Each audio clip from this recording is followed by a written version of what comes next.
Azərbaycanda Qərb Sənaye Parkı yaradılacaq. Qərb Sənaye Parkı Azərbaycanda dəmir filizi ehtiyatlarının emalını genişləndirməyə və metallurgiya sənayesində dəyər zəncirini dərinləşdirməyə imkan yaradır. Bu barədə Prezident İlham Əliyevin bugün imzaladığı Azərbaycanda dağ mədən və metallurgiya sənayesinin inkişafının təmin edilməsi ilə bağlı bir sıra tədbirlər haqqında sərəncamında bildirilib.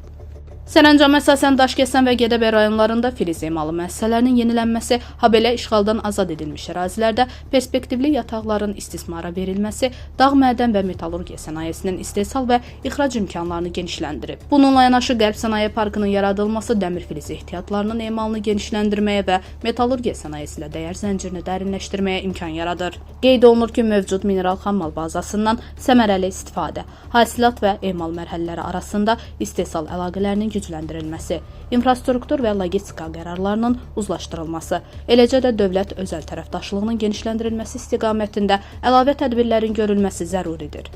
Qlobal iqtisadiyyatda gedən enerji keçidi və yüksək texnologiyaların inkişafı fonunda metallara tələbatın yüksəlməsi bu sahənin strateji əhəmiyyətini daha da artırır.